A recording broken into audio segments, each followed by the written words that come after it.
आज के कार्यक्रम में आपका स्वागत है।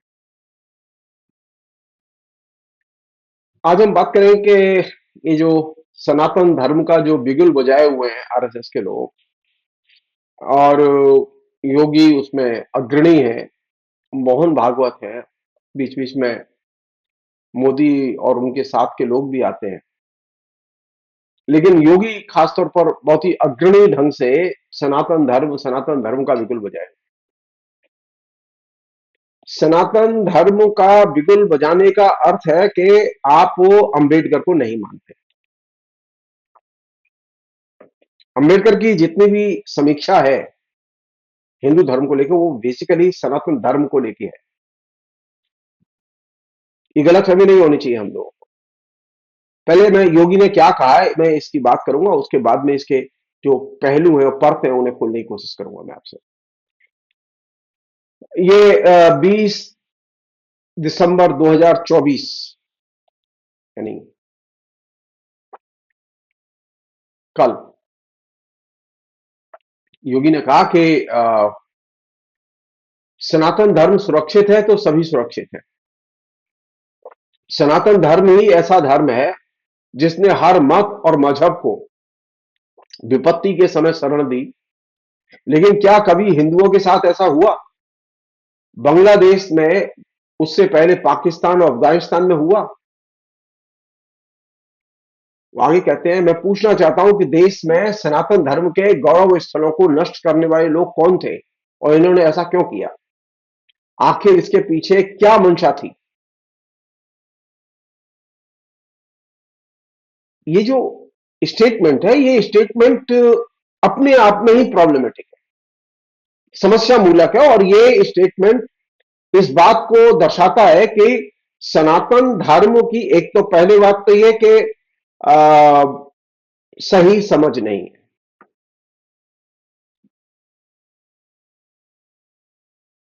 दूसरी बात यह कि सनातन धर्म के नाम पर आप धर्म और राजनीति को मिला के पेश करेंगे, ये दूसरा बड़ा खतरा और असुविधा है।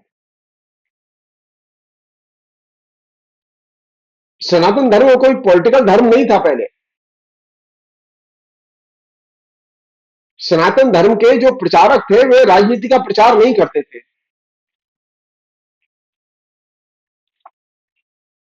और जो रजवाड़े थे मध्यकाल में, वे भी धर्म का राजनीति के लिए इस्तेमाल नहीं करते थे। हमारे यहां जो धार्मिक टेक्स्ट है जिसका सनातन धर्म से संबंध है, वो टेक्स्ट पॉलिटिक्स को एड्रेस ही नहीं करता, बल्कि जो सत्ताधारी राजनीति है उसको वह मजबूत बनाता है। मैंने मनुस्मृति के संदर्भ में यह बात कही है, एक पूरा का पूरा वीडियो है इस पर, कि कैसे मनुस्मृति का सत्ता का मॉडल डिक्टेटरशिप के मॉडल का आधार है।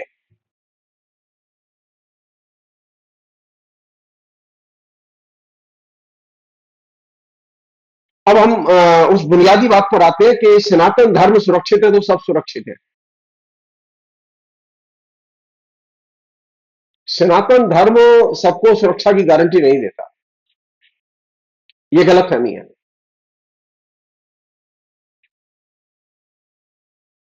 यह कहना गलत है कि सनातन धर्म सुरक्षित है तो सब सुरक्षित हैं।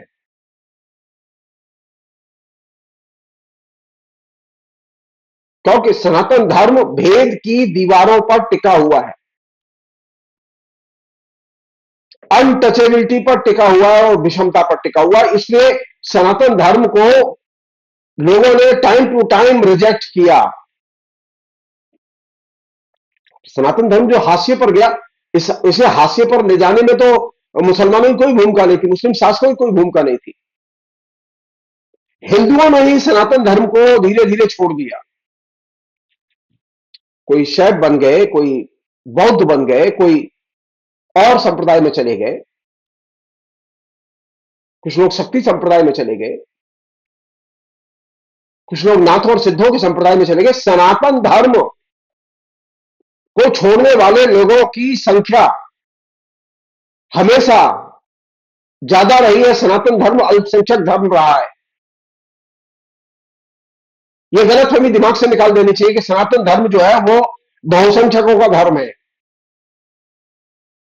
मध्यकाल में सनातन धर्म बहुसंख्यक धर्म नहीं था। मध्यकाल के अंत में सनातन धर्म बहुसंख्यक धर्म नहीं था। जब शिवाजी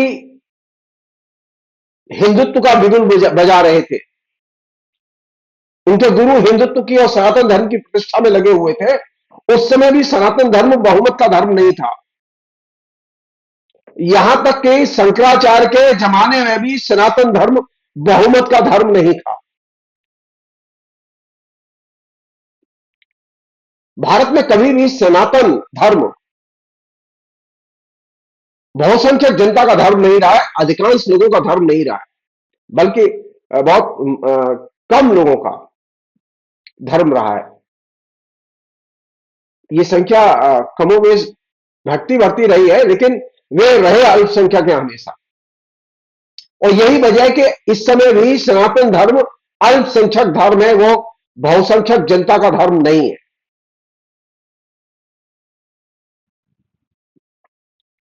अगर सनातन धर्म बहुसंख्यक जनता का धर्म होता तो फिर बात ही क्या थी।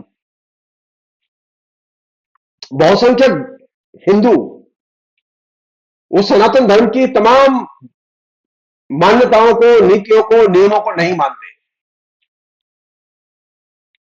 मनुस्मृति को लेकर जो मैंने 4 एपिसोड किए थे, उसमें मैंने इस बात का जिक्र किया है। इसलिए मुख्यमंत्री योगी का यह कहना कि सनातन धर्म सुरक्षित है तो सब सुरक्षित है, यह बुनियादी तौर पर एक फेक स्टेटमेंट है। बल्कि होना यह चाहिए और कहा यह जाना चाहिए कि अगर लोकतंत्र सुरक्षित है तो सब सुरक्षित है। मुख्यमंत्री इसलिए नहीं बनाया गया उनको कि वो सनातन धर्म की सुरक्षा के लिए काम करें। मुख्यमंत्री इसलिए बनाया गया है कि वे लोकतंत्र की सुरक्षा के लिए, लोकतांत्रिक संस्थानों की सुरक्षा के लिए काम करें।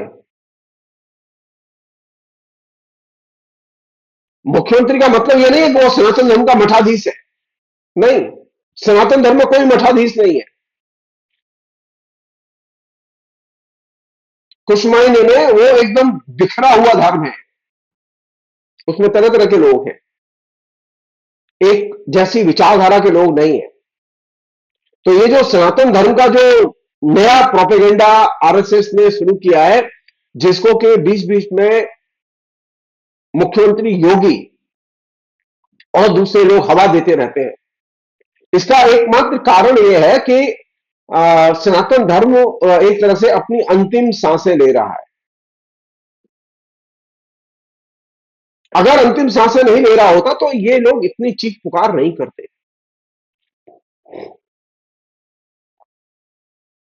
बांग्लादेश में अल्पसंख्यकों के साथ जो हुआ, पाकिस्तान में अल्पसंख्यकों के साथ जो हुआ, अफगानिस्तान में अल्पसंख्यकों के साथ जो हुआ, वह है ह्यूमन राइट्स वायलेशन, मानवाधिकारों का उल्लंघन। वो धर्म बहाना है। और भारत में भी जो मुसलमानों पर हमले हो रहे हैं, वो इसलिए नहीं हो रहा कि वो मुसलमान है, बस इसलिए हो रहे हैं क्योंकि आपको मानवाधिकार पसंद नहीं है। इस्लाम तो बहाना है। यह ट्रेडिशन रहा है सांप्रदायिक ताकतों का, फासिस्ट ताकतों का, कि वे किसी न किसी बहाने से हमले करती हैं। तो यहां पर इस्लाम एक बहाना है। बांग्लादेश में, पाकिस्तान में, अफगानिस्तान में हिंदू धर्म एक बहाना है फंडामेंटलिस्ट ताकतों का हिंदुओं पर हमले करने का। बहाने की technique typical fascist fundamentalist technique है। इसका पॉलिटिकल मीनिंग समझने की जरूरत है। इस टेक्निक के जरिए धर्म और राजनीति के संबंध को बार बार स्थापित करने की कोशिश की जा रही है। अमेरिका कोल्ड वॉर की पॉलिटिक्स के तहत भारतीय उपमहाद्वीप में धर्म और राजनीति के गठबंधन के जरिए डिसरप्शन फैलाता रहा है। उसने श्रीलंका में एक डिसरप्शन फैलाया, उसने पाकिस्तान में डिसरप्शन फैलाया, उसने अफगानिस्तान में डिसरप्शन फैलाया, उसने बांग्लादेश में डिसरप्शन फैलाया हुआ है। और उसकी नजर भारत में है। और भारत में दुर्भाग्य की बात यह है कि बीजेपी के लोग, आरएसएस के लोग, अमेरिकी पॉलिटिक्स, जो कि लोकतंत्र को डिसरप्ट करने वाली पॉलिटिक्स है, धर्म और राजनीति का गठबंधन वो नीचे लागू करके अमेरिकी पॉलिटिक्स को लागू कर रहे हैं, जिसका कि लक्ष्य है एक नेशन स्टेट के तौर पर भारत को नष्ट करना। इस काम में उन्हें श्रीलंका में, अफगानिस्तान में, पाकिस्तान में, बांग्लादेश में सफलता मिली है। और वे उनके आंखों में खटक रहा है भारत और भारत का नेशन स्टेट। अफसोस की बात यह है कि आरएसएस के लोगों को, बीजेपी के लोगों को यह खतरा नजर ही नहीं आ रहा। उनको खाली अपनी कुर्सी नजर आ रही है। सनातन धर्म के नाम पर वोट मांगेंगे, मुसलमानों के खिलाफ में जहर उगलेंगे तो हमारे वोट बढ़ जाएंगे। अरे वोट तो बढ़ जाएंगे, लेकिन जहर भी बढ़ जाएगा समाज में। समाज में सद्भाव के लिए जब तक आप प्रयास नहीं करेंगे, लोकतंत्र बचेगा नहीं।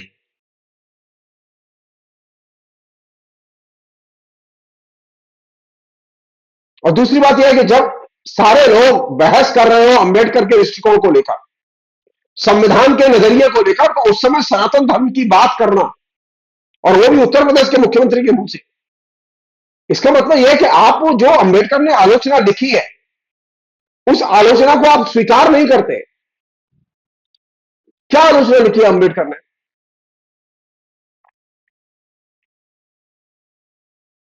अंबेडकर ने जो बहुत ही बेसिक चीज रेखांकित की है, और ये मैं अपनी लिखी हुई बात नहीं बता रहा हूं, ये अंबेडकर की किताब है जो कि स्वयं भारत सरकार ने छापी है। और जिस एडिशन से मैं कोट कर रहा हूं वो एडिशन लेटेस्ट एडिशन है।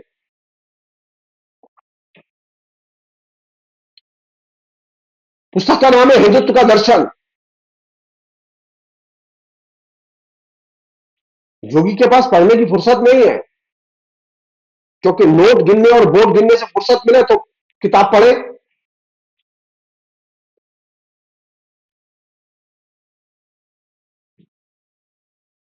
जिस बात को लेकर आलोचना लिखी है वो कौन सी चीज है?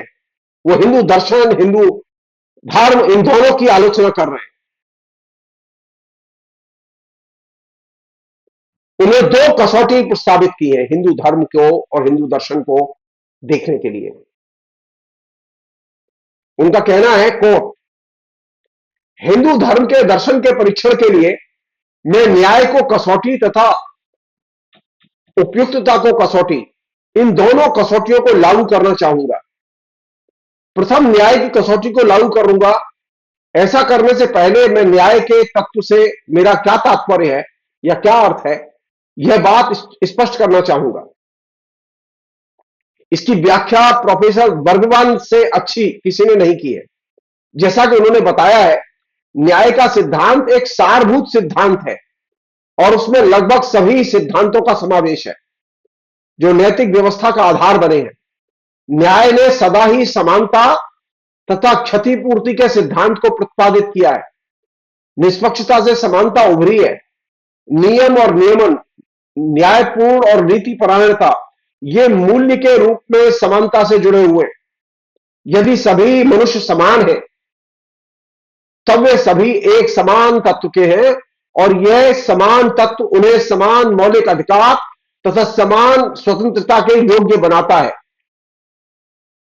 संक्षेप में अंबेडकर कहते हैं, संक्षेप में न्याय का दूसरा सरल नाम है स्वतंत्रता, समानता और भ्रातृत्व। और हिंदू धर्म को परखने के लिए मैं न्याय का इसी अर्थ में एक कसौटी के रूप में प्रयोग करूंगा। सवाल यह है कि अंबेडकर ने जो बात उठाई है, क्या सनातन धर्म न्याय के सिद्धांत का पालन करता है? नहीं। क्या सनातन धर्म समानता के सिद्धांत का पालन करता है? नहीं। जब समानता और न्याय की कसौटी पर जो धर्म खरा नहीं उतरता, वो धर्म अप्रासंगिक है। योगी के लिए प्रासंगिक हो सकता है, मोहन भागवत के लिए प्रासंगिक होता है, हो सकता है, लेकिन देश के लिए अप्रासंगिक है, समाज के लिए अप्रासंगिक है। और इस बात को बार बार अंबेडकर ने रेखांकित किया है। एक अन्य चीज है जो कि बहुत ही बड़ी चीज है, जो कि बार बार बताई जानी चाहिए। कौन सी चीज है जो कि सनातन धर्म को न्याय और समानता के सिद्धांत पर खरा उतरने नहीं देती? कौन सी चीज है जहां के हिंदू धर्म पूरी तरह से फेल हुआ? उसे हम लोग कहते हैं जाति व्यवस्था, जाति प्रथा। जाति प्रथा ने न्याय और समानता के सिद्धांत की हत्या कर दी। उसने न्याय और समानता के सिद्धांत को हमारी चेतना में पैदा ही नहीं होने दिया। आज जिन लोगों में आप कास्टिज्म देखते हैं, वे बुनियादी तौर पर समानता और न्याय के सिद्धांत के विरोधी हैं। वही लोग गोलबंद होके जय हो मोदी का नारा लगा रहे हैं। अगर मुझे समानता चाहिए, मुझे अगर न्याय चाहिए, कल्पना कीजिए, आप कल्पना कीजिए कि भारत में न्याय पहले कब था? भारत में कोई दंड संहिता ही नहीं थी। मनुस्मृति थी, लेकिन मनुस्मृति को कितने लोग मानते थे? खुद हिंदू ही नहीं मानते थे बहुत बड़ी संख्या में। पहली बार भारतीय दंड संहिता अंग्रेजों के जमाने में लाई गई।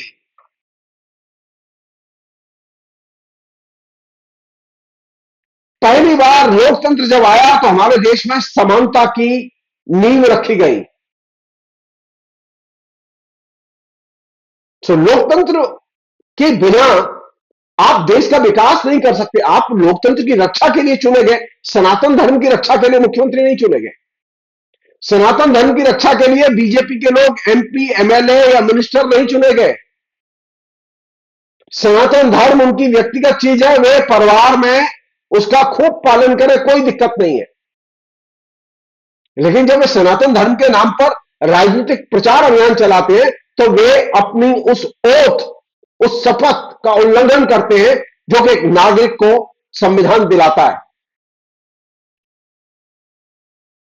संविधान यह नहीं कहता कि तुम सनातन धर्मी के नाम पर काम करो। सनातन धर्म कहता है तुम एक नागरिक के नाते काम करो। सनातन धर्म ये नहीं, ये जो संविधान ये नहीं कहता कि आप हिंदू के नाते काम करें, हिंदू के रूप में काम करें। नहीं, वो ये कहता है कि आप नागरिक के रूप में निष्पक्ष ढंग से काम करें, आपका कोई धर्म नहीं होगा। आपकी पहचान रहे, वो नाम के साथ रहेगी, कोई दिक्कत नहीं है। लेकिन आप जो काम करेंगे, आपके जो इस पद पर रहते हुए जो वक्तव्य होंगे, वे न्याय के सिद्धांत, समानता के सिद्धांत और संविधान के सिद्धांतों पर टिके होंगे। लेकिन हमारे यहां तो सबसे बड़ी मुसीबत यह है कि खुल्लम खुल्ला मुख्यमंत्री, प्रधानमंत्री और जो बड़े जिम्मेदार लोग हैं, वे खुल्लम खुल्ला जो ये जो बुनियादी चीज है जिसकी तरफ अंबेडकर ने ध्यान खींचा, वो यह कि स्वतंत्रता, समानता और बंधुत्व, इन तीनों का खुल्लम खुल्ला उल्लंघन करते रहते हैं। तो अंबेडकर अर्जित कैसे करेंगे? अंबेडकर तो अर्जित नहीं होंगे। उन्हें तो संविधान की जगह सनातन धर्म अर्जित करना है। सनातन धर्म जो है वो एकदम अप्रासंगिक हो चुका है। अब जब सनातन धर्म का ये लोग नाम ले रहे हैं, तो इसलिए नहीं नाम ले रहे कि इन्हें सनातन धर्म का विकास करना है। ये इसलिए नाम ले रहे हैं कि इन्हें हिंदुओं को बहुसंख्यकवादी राजनीति के तहत गोलबंद करना है। तो अब एक नई चीज आई कि अब राजनीति में सनातन धर्म जनता की गोलबंदी का एक औजार बन गया, जो कि सबसे खतरनाक चीज है। वही तो तालिबान करते हैं, वो इस्लाम के आधार पर जनता को गोलबंद करते हैं और टेररिज्म करते हैं। आप वो सनातन धर्म के नाम पर जनता को गोलबंद करेंगे और सांप्रदायिकता फैलाएंगे, तो लोकतंत्र के लिए काम कौन करेगा? अगर आपको सनातन धर्म के लिए ही काम करना है, तो आप मंदिरों पर जाइए, मंदिरों में बैठिए, मठों पर जाइए, जो आपके पास मठ है उनमें जाइए, बैठिए, आप सनातन धर्म का खूब प्रचार कीजिए, कोई दिक्कत नहीं है। आप मुख्यमंत्री के पद पर रहते हुए आप सनातन धर्म का प्रचार नहीं कर सकते, और यह गलत है। मुख्यमंत्री की कुर्सी सनातन धर्म की कुर्सी नहीं है, वो जनता के चुने हुए प्रतिनिधि की कुर्सी है, वो संत महंतों किसी मठ की कुर्सी नहीं है। मुख्यमंत्री की कुर्सी कोई किसी धर्म स्थान का पीठ स्थल नहीं है। ये तो एक तरह से कुर्सी का दुरुपयोग हो गया कि हम मुख्यमंत्री के नाते जो इच्छा होगी बोलेंगे। नहीं, जिस तरह किसी भी धार्मिक पंथ के प्रचारक को हर चीज बोलने का अधिकार नहीं है, उसी तरह राजनेता को भी हर चीज बोलने का अधिकार नहीं है। राजनेता के कुछ अपने उसूल हैं जिनसे वो बंधा हुआ है। अगर वो राजनीतिक दल में है तो वो राजनीतिक दल के संविधान के तहत जो परिभाषित नियम है उनका वो पालन करेगा। अगर वो सरकारी पद पर है तो संविधान में जो सरकारी पद पर काम करने वाले लोगों के लिए जो नियम बने हुए वह उनके अनुसार काम करेगा। इस देश में संविधान सर्वोपरि है, सनातन धर्म सर्वोपरि नहीं है। इस देश में जनता और जनता के अधिकार सर्वोपरि है, सनातन धर्म की मान्यताएं सर्वोपरि नहीं है। यह दिमाग से निकाल देना चाहिए।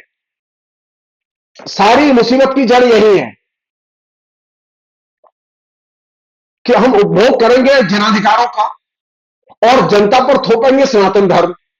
यह कैसे हो सकता है? जनता सुनने वाली नहीं है इस पर। सनातन धर्म का मेमोरेंडम लेके आए, मैनिफेस्टो लेके आए, वोट मांगे। वोट क्यों मांगते हैं दूसरी चीजों पर जिनका डेमोक्रेसी से संबंध होता है? डेमोक्रेसी से जुड़े हुए मसलों पर वोट मांग के सनातन धर्म की राजनीति करना, यह अपने मैनिफेस्टो के साथ में एक तरह से विश्वासघात है, और यह विश्वासघात तो चलेगा नहीं। आपका एक पॉलिटिकल मैनिफेस्टो है, आप पॉलिटिकल मैनिफेस्टो के तहत काम करने के लिए चुने गए हैं, आप पॉलिटिकल मैनिफेस्टो पर अड़े रहे। आप सनातन धर्म के मैनिफेस्टो पर नहीं चुने गए। सनातन धर्म के मैनिफेस्टो पर चुनाव लड़ना है तो वही हश्र होगा जो राम राज्य परिषद का हुआ था स्वामी करपात्री जी महाराज की पार्टी का। पार्टी की दुकान बंद हो गई। बीजेपी सनातन धर्म के मैनिफेस्टो को लेके आए, आरएसएस के लोग सनातन धर्म के नाम पर मैनिफेस्टो लेके आए और जनता से वोट मांगे। हम देखते हैं जनता कितना वोट देती है उनको। तो सनातन धर्म आपके मैनिफेस्टो में नहीं आता। आप घुमा घुमा के जनता को वर्गला के भ्रमित करके आप वोट लेते हैं और फिर सनातन धर्म का प्रचार करते हैं। यह सबसे खतरनाक चीज है, इसे समझने की जरूरत है। और यह जो बेसिक लक्ष्य है संविधान का, जिसके आधार पर संविधान टिका हुआ है, वो है स्वतंत्रता, समानता और भाईचारा। इस तीन बुनियादी लक्ष्यों का एकदम उल्लंघन है, और जो उसके पॉलिटिकल मूल्य है, राजनीतिक मूल्य जिसे हम लोग कहते हैं, वो राजनीतिक मूल्य है उसके लोकतंत्र, धर्मनिरपेक्षता और समाजवाद, इन तीन का निषेध ये वस्तुतः सनातन धर्म के आड़ में किया जा रहा है, जो कि एक्सेप्टेबल नहीं है। सनातन धर्म रहे, सनातन धर्म रहेगा, जाएगा नहीं। क्योंकि जब कोई चीज आ जाती है, धर्म आ जाता है या कोई विचार आ जाता है, तो वो जाता नहीं आसानी से, वो सैकड़ों वर्ष पड़ा रहता है। सनातन धर्म सैकड़ों वर्ष से और अगले सैकड़ों वर्ष पड़ा रहेगा। लेकिन सनातन धर्म के आधार पर आप जनता को शिक्षित नहीं कर सकते। जनता को रोटी नहीं मिल सकती सनातन धर्म के आधार पर। कल कारखाने नहीं खोले जा सकते सनातन धर्म के आधार पर। सनातन धर्म के दृष्टिकोण के आधार पर विज्ञान का विकास संभव नहीं है। संविधान के आधार पर ही ये सारी चीजें हमें मिली है, और संविधान की धुरी है लोकतंत्र, समानता और बंधुत्व, और उसका पॉलिटिकल स्लोगन है लोकतंत्र, धर्मनिरपेक्षता और समाजवाद, ये बेसिक चीज है। ये सनातन धर्म से आप अर्जित नहीं कर सकते। आप मुख्यमंत्री से लेके प्रधानमंत्री तक तमाम राजनीतिक दलों के पास में जो आज जो शक्ति है, वो किसकी दी हुई शक्ति है? वो डेमोक्रेसी की दी हुई शक्ति है।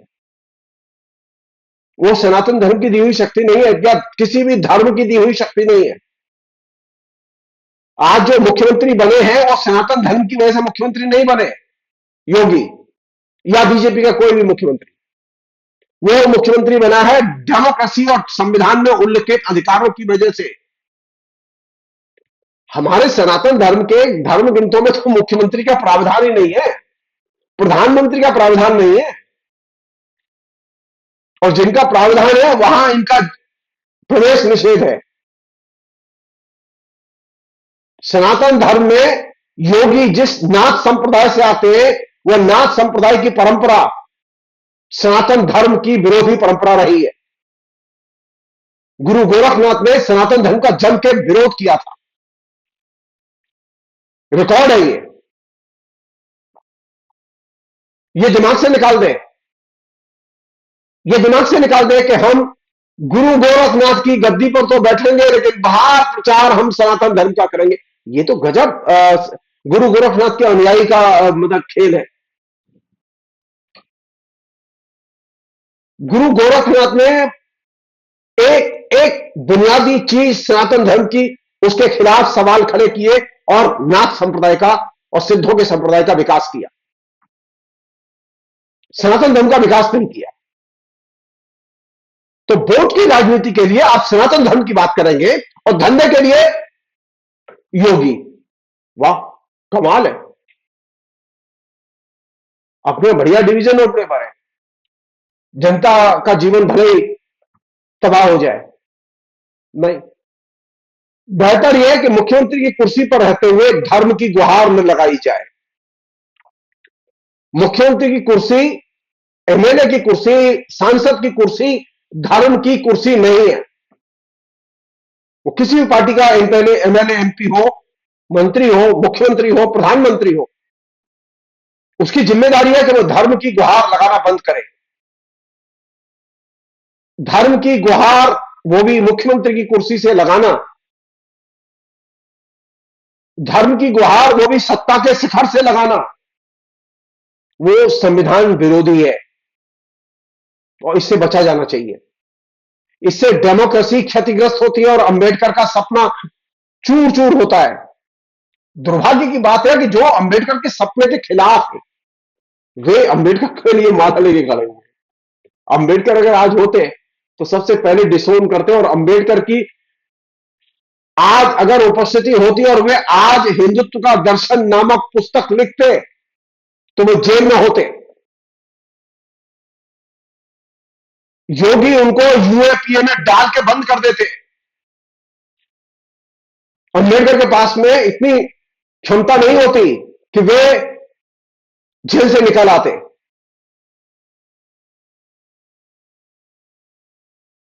सनातन धर्म का जो बिगुल बजाया जा रहा है, उसकी आड़ में असल में डिक्टेटर पॉलिटिक्स का मॉडल काम कर रहा है। वो तो एक खाली जिसे कि एक आवरण है। इस आवरण को उतारने की जरूरत है, एक्सपोज करने की जरूरत है। और ये काम तभी संभव है जब हम सब लोग एक बेसिक चीज पर एकमत रहें। वो चाहे सांसद हो, चाहे वो विधायक हो, चाहे वो मंत्री हो, चाहे वो मुख्यमंत्री हो, कोई भी हो, वो किसी भी दल का हो, जो भारत में पैदा हुआ है, उसका बुनियादी कर्तव्य है कि वह संविधान को माने और संविधान के नियमों के अनुसार आचरण करे। संविधान मुझे बोलने की आजादी देता है, संगठन बनाने की आजादी देता है, लोकतंत्र को समृद्ध करने की आजादी देता है। मुझे यह आजादी नहीं देता कि मैं लोकतंत्र की जड़ों में मठा डालूं।